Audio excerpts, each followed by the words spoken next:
എല്ലാവർക്കും ഞങ്ങളുടെ പുതിയ വീഡിയോയിലേക്ക് സ്വാഗതം. അപ്പോൾ ഇന്ന് ഞാൻ വന്നിട്ടുള്ളത് ഒരു നാടൻ അരിയുണ്ടയുടെ റെസിപ്പി ആയിട്ടാണ്. അപ്പോൾ നമുക്കത് എങ്ങനെ ഉണ്ടാക്കുന്നതെന്ന് നോക്കാം. അപ്പോൾ ഞാൻ ഒരു 1.5 കപ്പ് മട്ട അരിയാണ് എടുത്തിട്ടുള്ളത്. നമുക്ക് ചോറ് വെക്കുന്ന ഏത് അരി വേണമെങ്കിലും എടുക്കാം. പച്ചരി ഒഴിച്ചിട്ട് നമുക്ക് വേറെ ഏത് അരി വേണമെങ്കിലും അരിയുണ്ട ഉണ്ടാക്കാനായിട്ട് എടുക്കാം.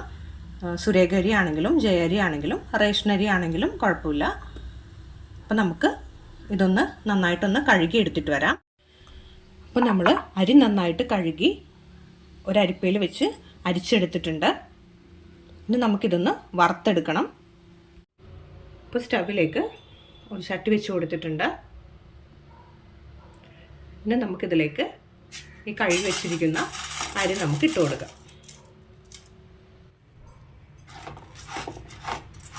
ഇനി നമുക്ക് ഇതൊരു മീഡിയം ഫ്ലെയിമിൽ വെച്ചിട്ട് നമുക്ക് ഈ അരി ഒന്ന് നന്നായിട്ടൊന്ന് വറുത്തെടുക്കാം. അപ്പോൾ പ്രത്യേകം ശ്രദ്ധിക്കണം, ഹൈ ഫ്ലെയിമിൽ വെക്കരുത്, പെട്ടെന്ന് കരിഞ്ഞു പോകും.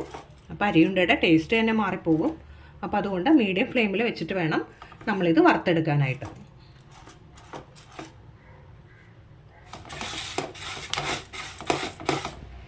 കണ്ടോ, അരി ഇതേപോലെ പൊട്ടി പൊട്ടി വരും ചൂടായി കഴിയുമ്പോഴേക്കും. അപ്പോൾ അതിൻ്റെ കളറും മാറി വരും. ഏകദേശം ഒരു 10-12 മിനിറ്റോളം ഇതൊന്ന് വറുത്തെടുക്കേണ്ടി വരും. അപ്പോൾ നമ്മൾ കൈ മാറ്റാതെ തന്നെ ഇങ്ങനെ ഇളക്കി കൊടുത്തുകൊണ്ടിരിക്കണം. ഇല്ലെന്നുണ്ടെങ്കിൽ ഇത് അടിഭാഗമൊക്കെ പെട്ടെന്ന് കരിഞ്ഞു പോകാൻ ചാൻസ് ഉണ്ട്. അപ്പോൾ നമ്മുടെ അരി നന്നായിട്ട് വറുത്തെടുത്തിട്ടുണ്ട്. ഇനി നമുക്കിതൊരു പാത്രത്തിലേക്ക് മാറ്റാം. ഇല്ലെന്നുണ്ടെങ്കിൽ ഈ പാത്രത്തിൻ്റെ ചൂട് കൊണ്ടിട്ട് കരിഞ്ഞു പോകാനുള്ള ചാൻസ് ഉണ്ട്. ഇനി നമുക്കിത് ആറാൻ വേണ്ടിയിട്ട് ഒരു പാത്രത്തിലേക്ക് മാറ്റി വയ്ക്കാം. ഇനി നമുക്ക് അരി വറുത്തെടുത്ത ആ ഒരു ചട്ടിയിൽ തന്നെ നമുക്ക് ഒരു 1/4 കപ്പ് പൊട്ടുകടല ഒന്ന് ചൂടാക്കിയെടുക്കാം.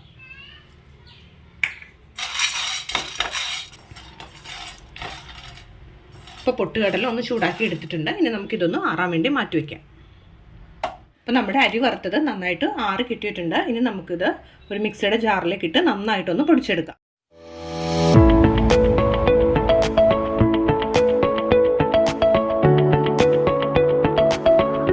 അപ്പോൾ നമ്മളിത് നന്നായിട്ട് പൊടിച്ചെടുത്തിട്ടുണ്ട്. ഇനി നമുക്കിതൊരു ബൗളിലേക്ക് ഇട്ട് കൊടുക്കാം.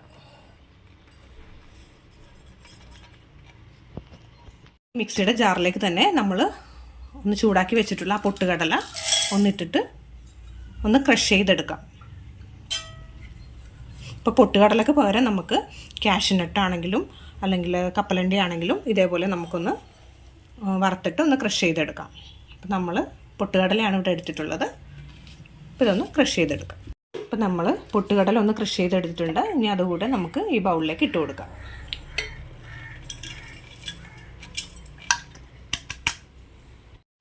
ഇനി നമുക്കിതിലേക്ക് ഒരു 1/2 ടീസ്പൂൺ ഏലക്കാപ്പൊടി ഇട്ട് കൊടുക്കാം. എന്നുള്ള ഉപ്പും കൂടെ ഇട്ട് കൊടുത്തിട്ടുണ്ട്.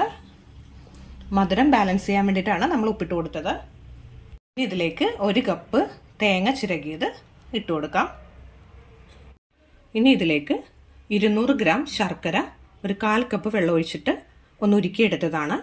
അതുകൂടെ നമുക്ക് ഇതിനകത്തേക്ക് ഒഴിച്ചു കൊടുക്കാം. അപ്പം ഞാൻ പകുതി ഒഴിച്ചു കൊടുത്തിട്ടുള്ളൂ. ഇനി നമുക്കിത് കൈവച്ചിട്ടൊന്ന് നന്നായിട്ടൊന്ന് മിക്സ് ചെയ്തെടുക്കാം. എന്നിട്ട് കുറച്ച് കുറച്ചായിട്ട് നമുക്ക് ഒഴിച്ചു കൊടുത്തിട്ട് ഒന്ന് മിക്സ് ചെയ്തെടുക്കാം.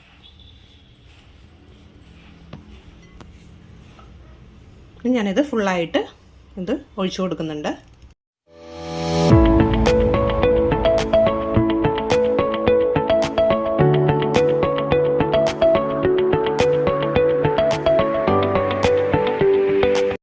ഇനി ഇതെല്ലാം കൂടെ നന്നായിട്ടൊന്ന് മിക്സ് ചെയ്തെടുക്കാം. ഇതെല്ലാം കൂടെ നന്നായിട്ടൊന്ന് മിക്സ് ചെയ്തെടുത്തിട്ടുണ്ട്. ഇനി ഇതിലേക്ക് 1 ടീസ്പൂൺ നെയ്യും കൂടെ ചേർത്ത് കൊടുത്തിട്ട് നമുക്ക് നന്നായിട്ടൊന്ന് മിക്സ് ചെയ്തെടുക്കാം ഒന്നുകൂടെ. ഇപ്പം നെയ്യും കൂടെ ഒഴിച്ചു കൊടുത്തിട്ട് ഇത് നന്നായിട്ടൊന്ന് മിക്സ് ചെയ്തെടുത്തിട്ടുണ്ട്. ഇനി നമുക്കിത് കൈവച്ചിട്ട് ചെറിയ ബോൾസായിട്ട് നമുക്കിതൊന്ന് ഉരുട്ടിയെടുക്കാം.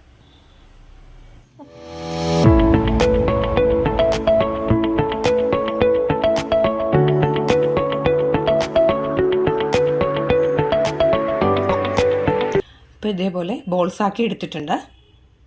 അപ്പോൾ ഇതേപോലെ തന്നെ നമുക്ക് എല്ലാം ഒന്ന് ബോൾസാക്കി എടുക്കാം.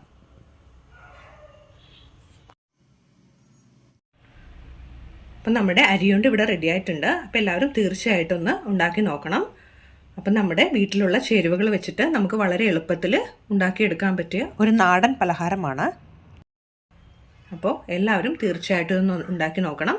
അപ്പോൾ ഇന്നത്തെ ഞങ്ങളുടെ വീഡിയോ ഇഷ്ടപ്പെട്ടുവെങ്കിൽ എല്ലാവരും ഒന്ന് ലൈക്ക് ചെയ്യുക, ഷെയർ ചെയ്യുക. സബ്സ്ക്രൈബ് ചെയ്യാത്തവരാണെങ്കിൽ ഒന്ന് സബ്സ്ക്രൈബ് കൂടെ ചെയ്യുക.